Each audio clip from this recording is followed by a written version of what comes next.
Get inspired with the woman empowerment extraordinaire, LaMeel.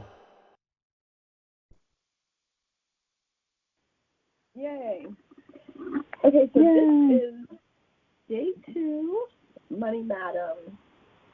We're going through the inspired action for Money Madam. I think you have to get closer to the phone or increase the volume because it's very, very low. Can you hear me? Am I coming through clear? You sound a little muffled. Is okay, now you sound a little bit better. Yeah, you sound better now. Can you hear me any better? Yeah. Okay, good. So yesterday we were in what is technically Module 3 in the course, but it is the first module of doing the money work, and that module was called Make Space for Your Fucking Money. This module, Module 4, is energetically aligning with your money. And so the first training was about giving your magical money purpose, right? And so the training really talks about how to give your money purpose, why you should give your money purpose, and really understanding that concept. And in your inspired action, it is to list how you're going to use this money that you're manifesting. Sometimes saying like, oh, I just want the money, eventually you'll get there, right? But when we start being way more focused, helps, right, to know what you're going to do with the money when you get it. That practice is also a little bit, it's fine-tuning you a little bit, right, because you're creating more clarity. When you're thinking about what you're going to do with it, you have some visuals in your mind or physical sensations of, oh, I'm going to pay that off, and then I'm going to do this, and then I'm going to go here, and then I'm going to take this trip or whatever. And so it adds will and focus to your manifesting process. So knowing what you're going to do with the money, especially early on, is key. Even if later on, right, the money is just for your savings, that's okay too. But you need to know what you're going to do with the money, why you need the money, and giving focus. And, of course, the training goes into way more information. But right here, we're going to just list what we're going to do with this money that we're manifesting.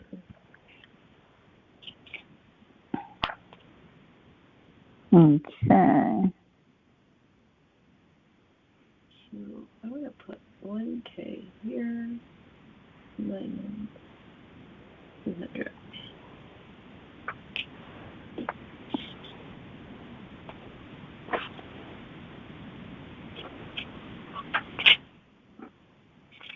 Finding my page.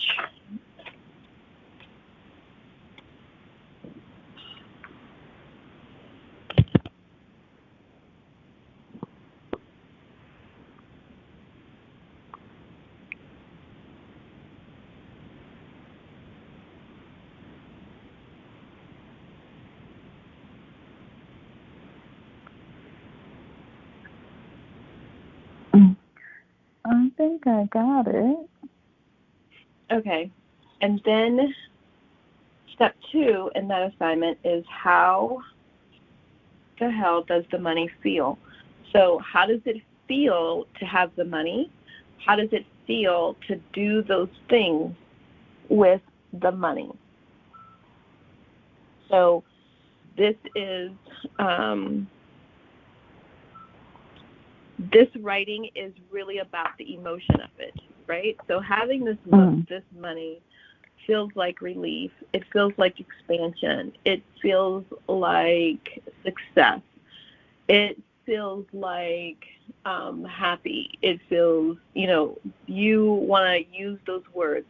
And as you're writing it, those are that's the energy that you're trying to evoke from yourself, right? So that you can feel it. Right.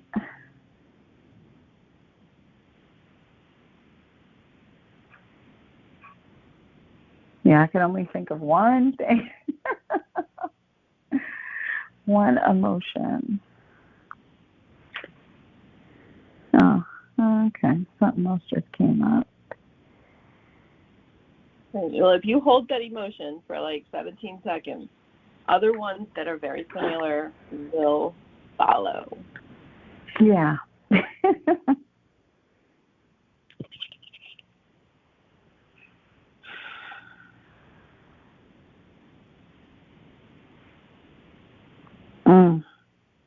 Yeah, that's a good one.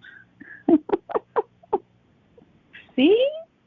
And the relief is coming. So the key in this particular assignment is that when you're manifesting, the first phase of it materializing, right, is the emotion. When there is a shift vibrationally in your emotion, that in and of itself is a manifestation.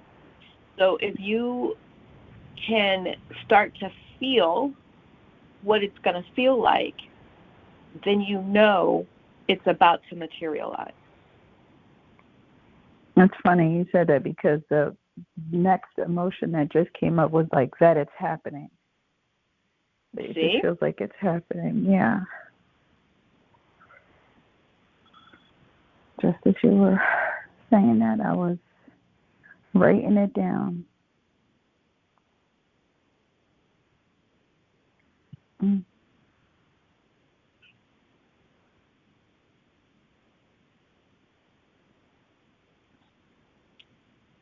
Okay, so, and one of the things I want to share is that when I first started manifesting, like, intentionally, right, I would be, the word security or secure was a word that was often in why I was trying to manifest. I wanted to be secure. I wanted to be safe, like those types of things, right?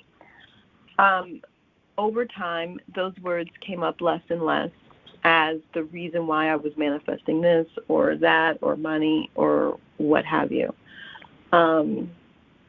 They still come up at certain stages, but you'll notice that now, the majority of the time, it is not for me safety or security. My emotions and the feelings are very much more general, right? So it's just like, it's satisfaction. It's a hell yes. It's a, because it's, once you do it over and over again, right, you move into a broader sense, because by doing this over and over again, you're addressing some of the issues, right, that I had with feeling safe. When I got better at manifesting, my level of security increased, right? I could hold on to feeling secure for longer periods of time.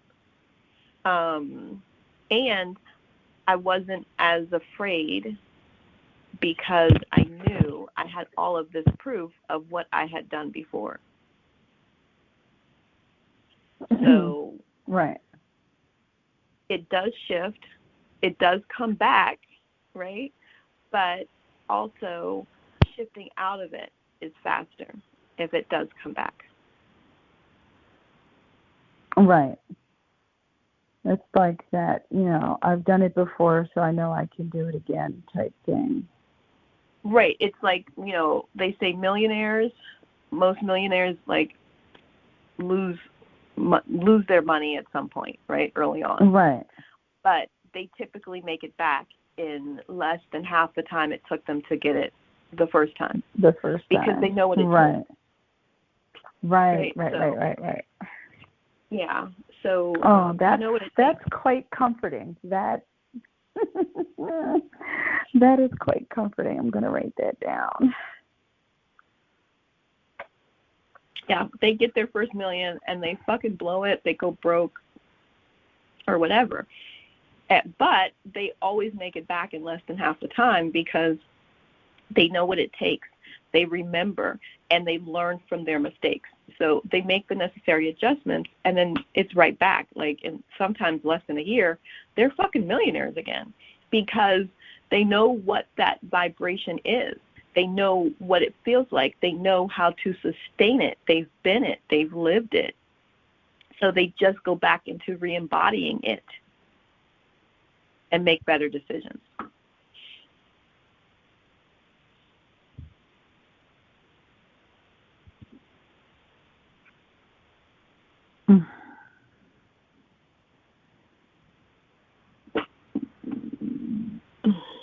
There I go, stretching and burping. Okay.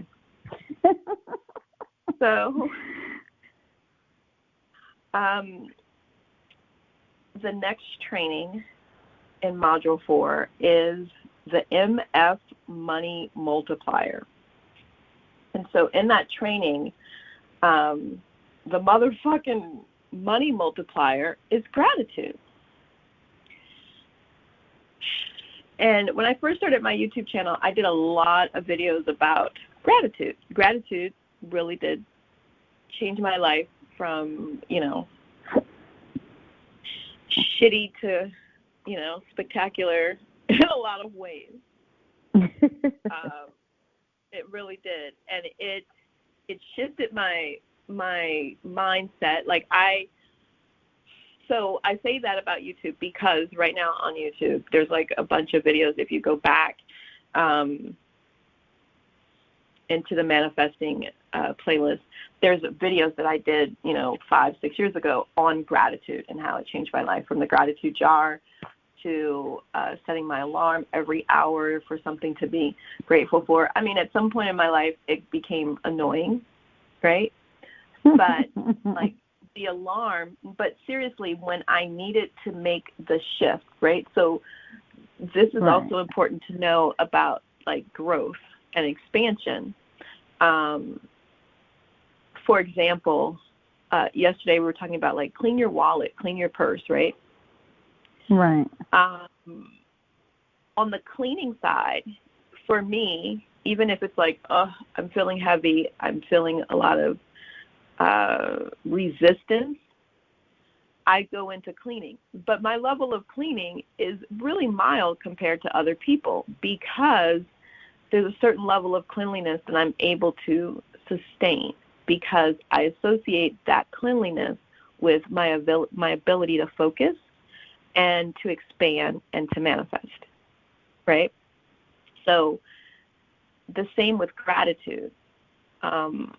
Although the real game changer for me was every hour on the hour. And the reason why I set the alarm every hour on the hour and then force myself to come up, even if it was just air, right? I would force myself to say, I'm grateful for air, fucking water. You know what I mean? Just because, but what it did was that it stopped my train of thought every hour. So I could not get more than 60, if my whole hour, right, the minute I said my thing that I was thankful for, if something pissed me off or something happened, I could only go down the rabbit hole for an hour. And that was because I'm a person who will replay scenarios in my head, and you should have said this, and when he did that, you should have did this, right? So not the alarms didn't allow me to go more than an hour into that.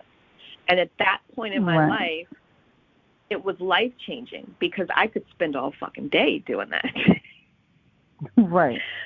So by being stopped, 8 or 10 times a day changed my vibration. It gave me those moments of clarity that I stopped resistance, even if it was just for a minute, 10 times a day. It shifted my life. So it was huge from where I was. Right now, I'd be thankful if this fucking thing would stop going off, right?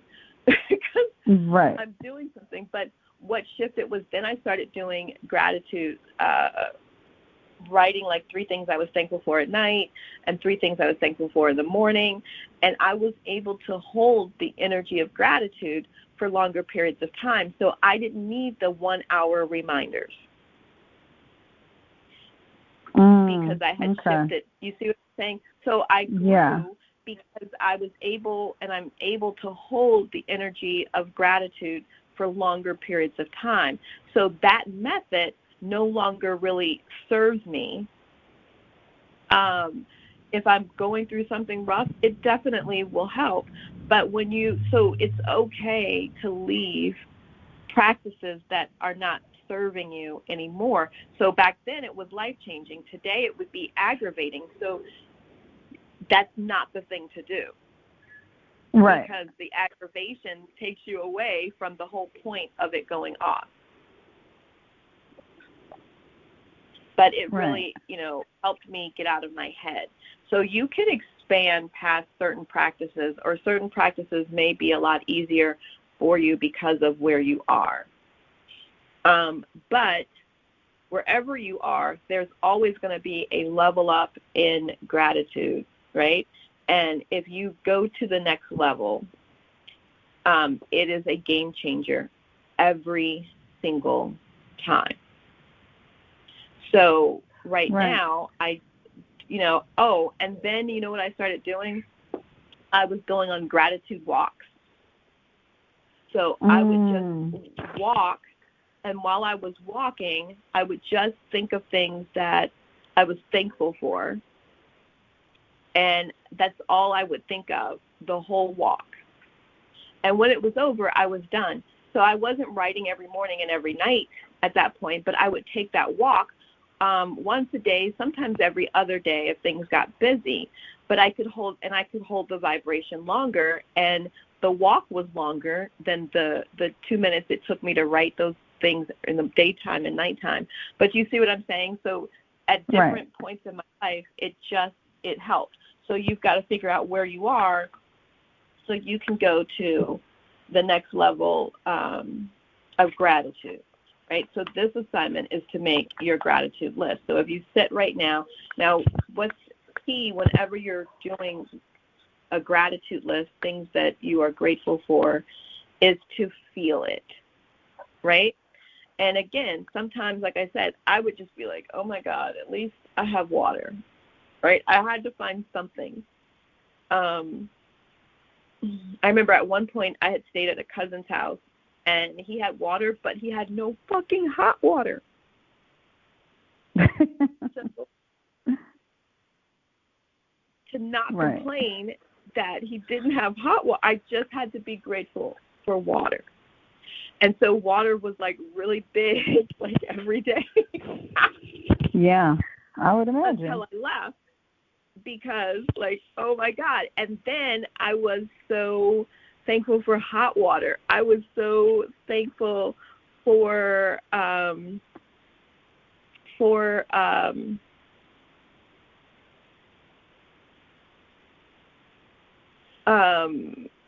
having the water at my disposal, so it changed my gratitude. I'm getting notifications, but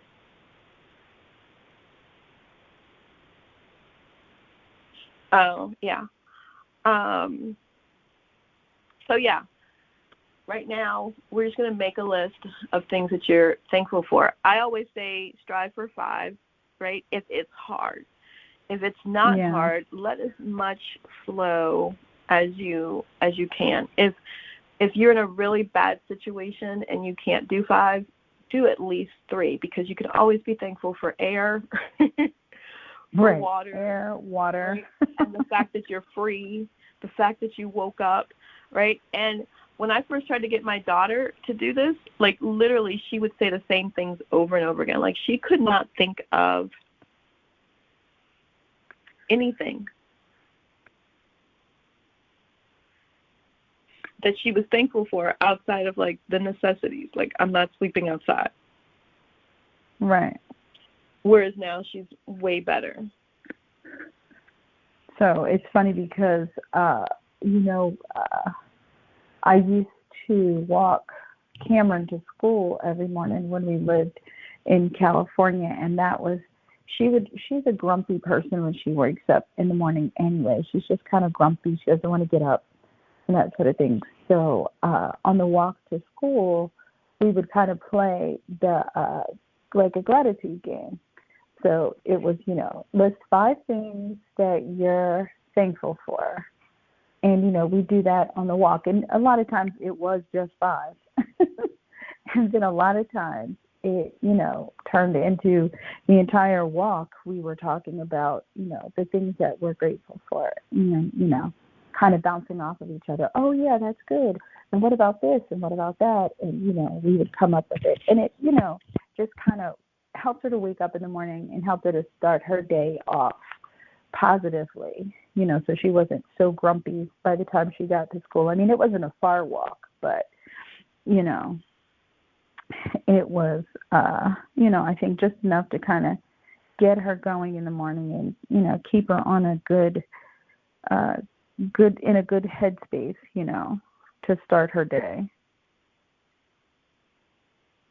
Yeah, it's definitely, it's changing. It's energy changing. Yeah, for sure. And things like that, having good memories.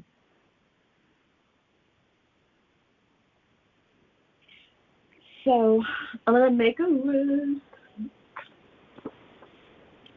Mm-hmm.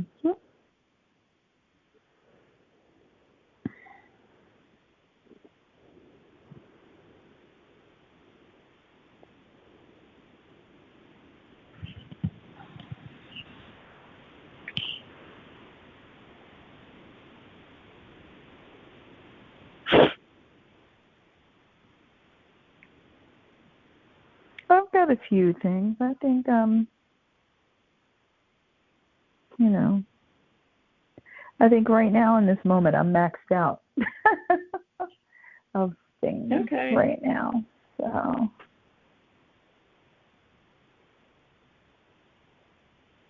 Okay. It's just a rough day today.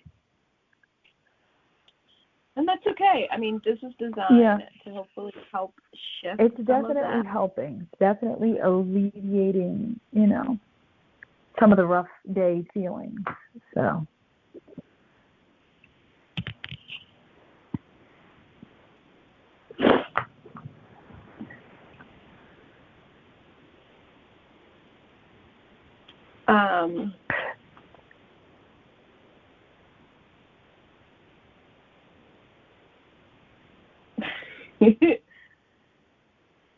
Okay, I keep trying to walk away from it, and then more stuff keeps coming. Okay, so the next one is, the next training was called How the Hell Does Money Feel?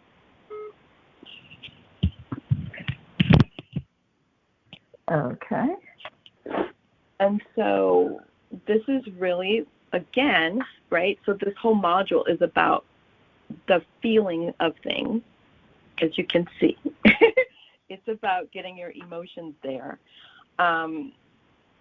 Because when you can feel it, that is how, truly, you create instant manifestations, right? If you can get into the feeling place and hold it,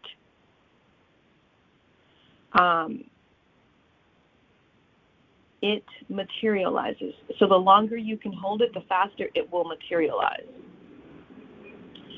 But it's always a journey of feeling. When you are trying to manifest, it is a journey of feeling. Now, of course, feeling good helps. Being happy helps. But you don't have to be ecstatic, falling over, laughing and whatever to manifest.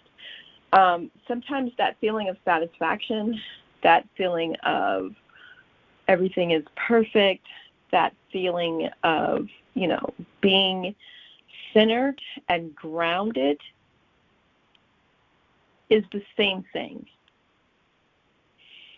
A lot of people don't know what that's like. And so when you say, get happy, right? Getting happy also is a distraction from the things that we do that create resistance. So if you can get centered without necessarily, being at a comedy show or at a party or whatever, then you don't really need the distraction to feel good. And so you can manifest from that point. If you have hobbies and things like that, you start kind of get into your zone with, those are good things to do, because then you are offering less resistance and you can get more into the energy of being receptive. Because asking for something and receiving it are two different frequencies. So, it's like you can call, 95.5 and say, play that song. Calling on the phone is a different frequency, right? But to hear it, you got to turn on the radio and turn to 95.5. Right.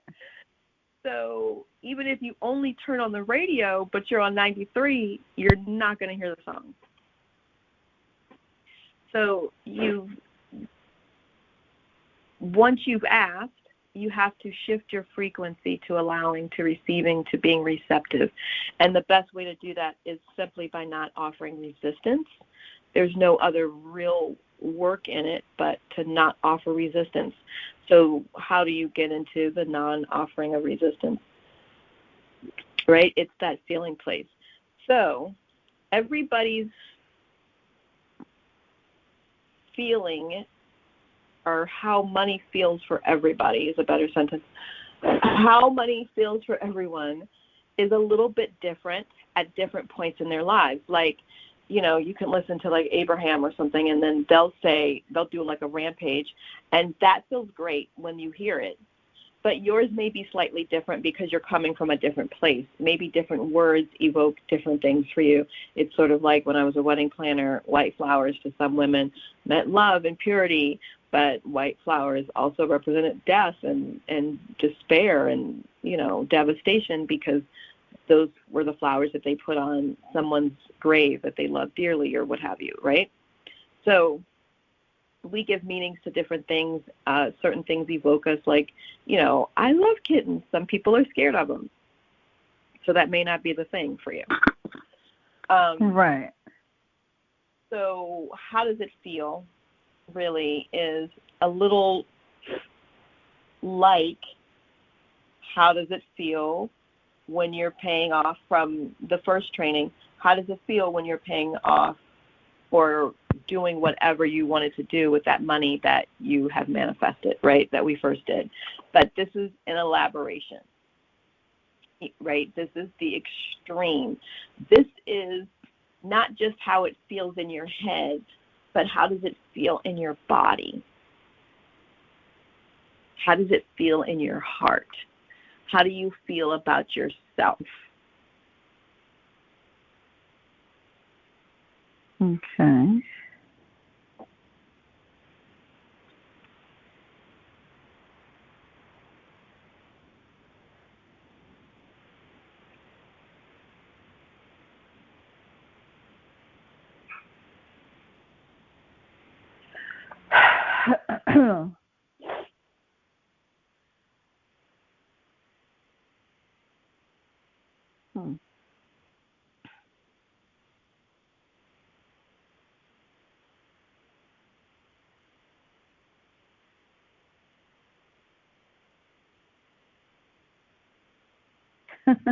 I'm just thinking about, that feeling and that song by Nina Simone, like, I'm feeling good.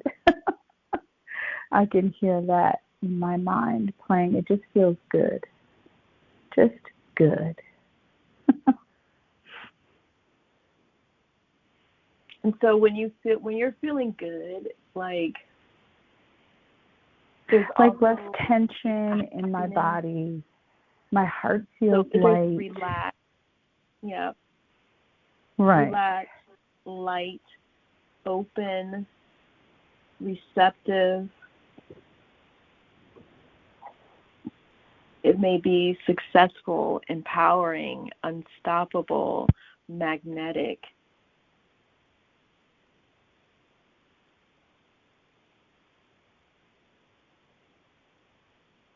I feel a lot of love when money is flowing.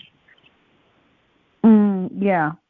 I feel can loved, see that. and I project more love because, I feel like I have it and I can share it, and, I could do more and that type of thing too.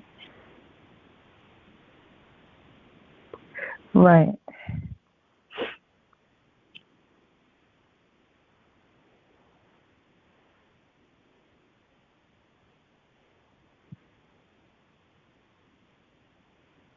Right. I'm trying to think. What is that feeling of? I guess the only thing I can think of is just gratitude. I just feel grateful for having the ability to not only do for myself, but to be able to care for people around me and to do things for other people. So that's a really, really good feeling. And, being able to demonstrate how important other people are to you. Yeah.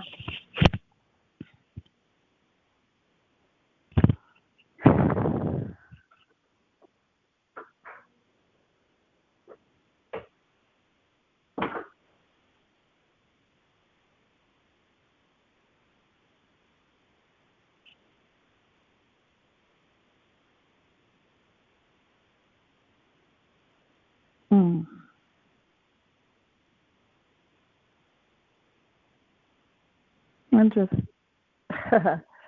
came up responsible because I think that, when you're in a situation, I think, listening to what other people or, having other people tell you what their expectations are of you or how they view you. And a lot of times if you are struggling with money, people tend to label you as being irresponsible, which kind of makes you feel like you're bad or you're a bad person. And so, having the money to be able to do whatever with it just makes you feel more responsible.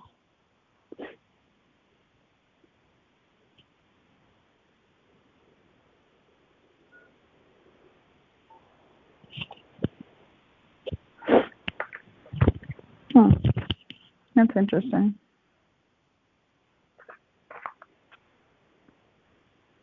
And so, again, for some people,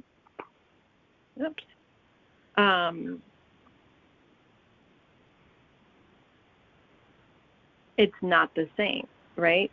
Right. So some people may be the quote-unquote responsible one but have lost their job. So how they feel with money may not necessarily, they may feel powerless. Right. So having the money may not necessarily make them feel responsible. They may already, feel like I'm responsible. My lack of flow of money is not about me not doing what I was supposed to do. Maybe the company shut down, that type of thing. So Right. That's kind of why I was saying, there's really no one size fits all. Like these feelings and how it feels for you is definitely going to be it's going to be different because we're all coming through from a different, our own lens and our own experience. Right.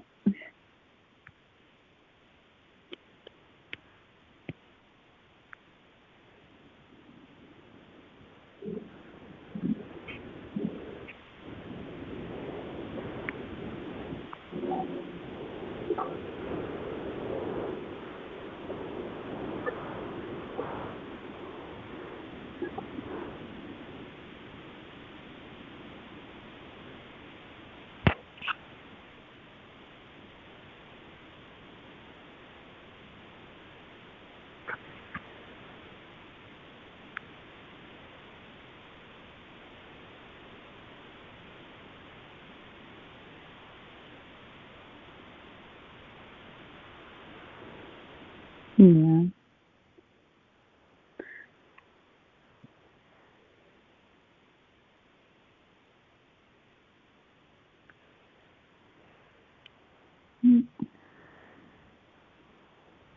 I think I have.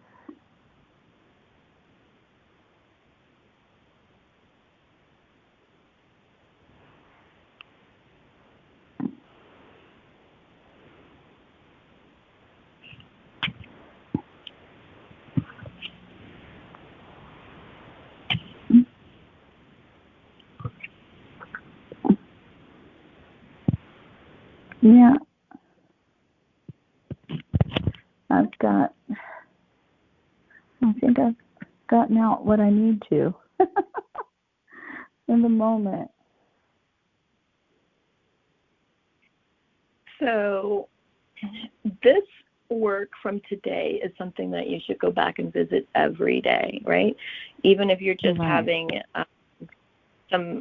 a bad moment, there's something else going on, like you can go back and start to reread how this feels and try to evoke these feelings and emotions again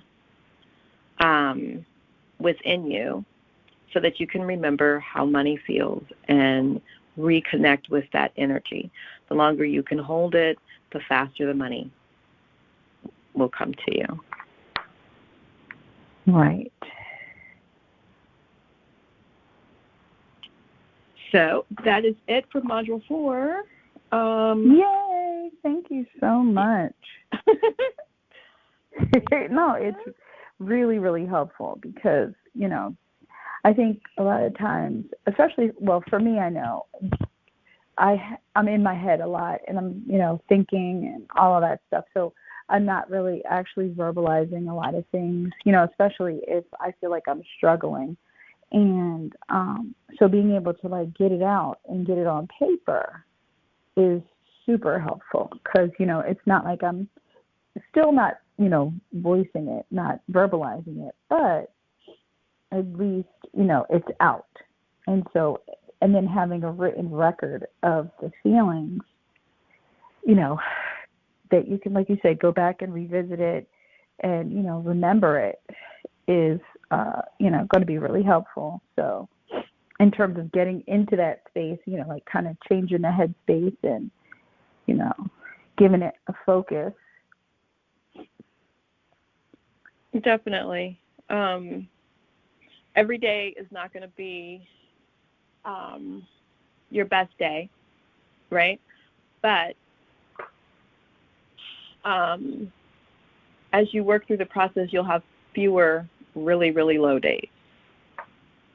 And then you get to having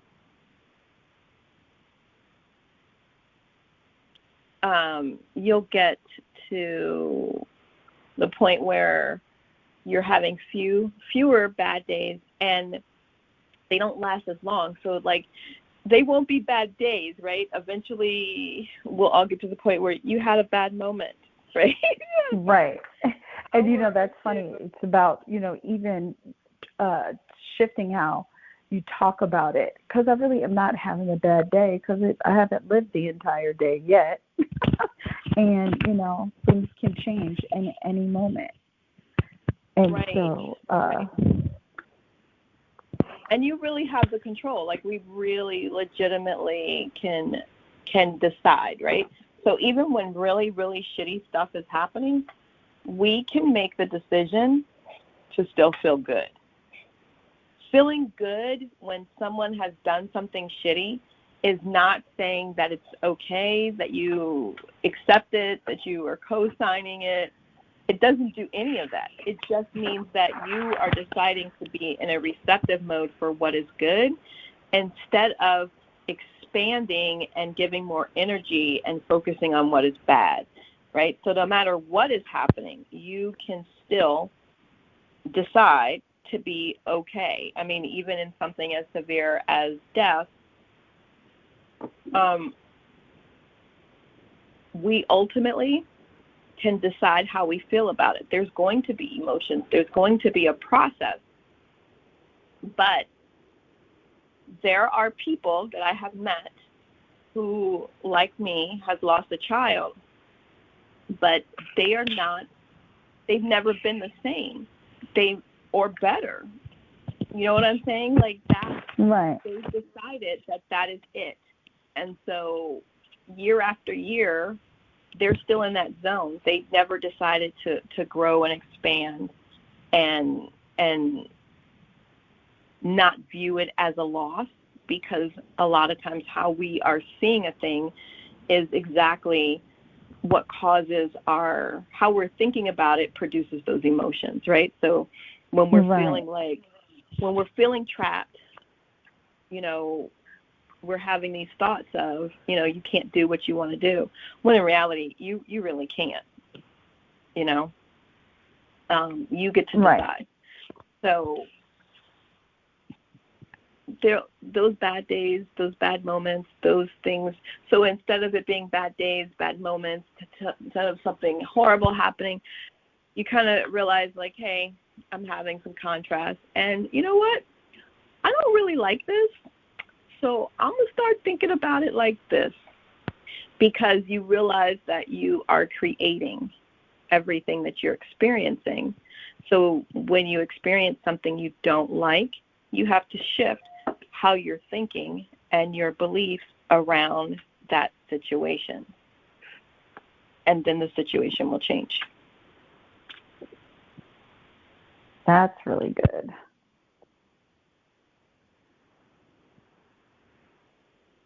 Yeah, that's and it's really, sometimes really good. Scary, because, it's like, well, damn, I really am that powerful, right? I'm really that powerful where I can focus and make money show up, like, right this minute. Am I that powerful?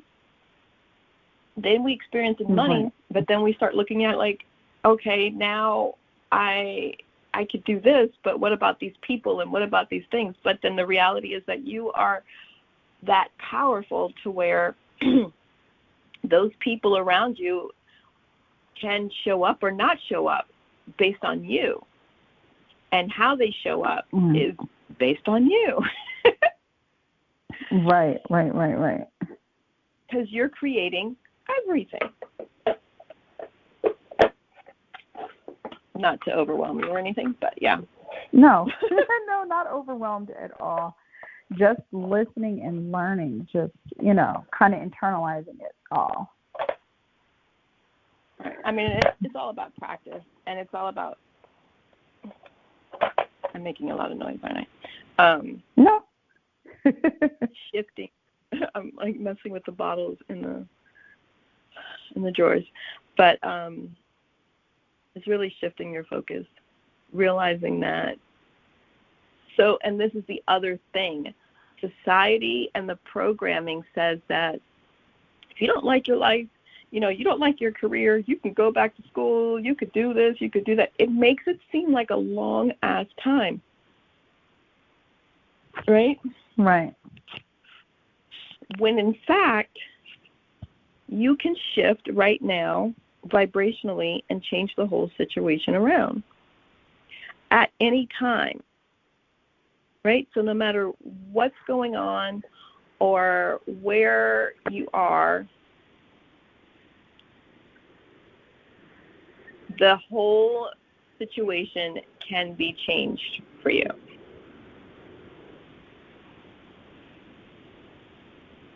Everything can be changed in your favor. Things can work out for you the way that you want them to. Like, it's at any point in time. Right.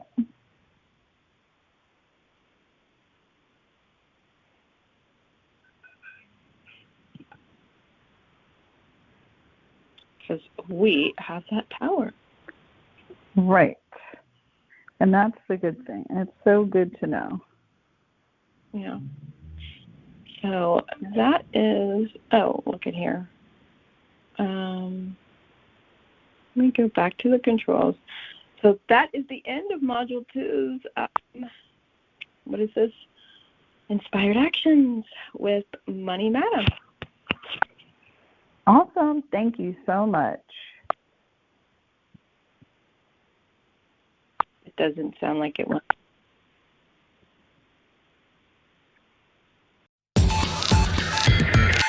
LaMeel Radio. Empowerment radio for women, by women.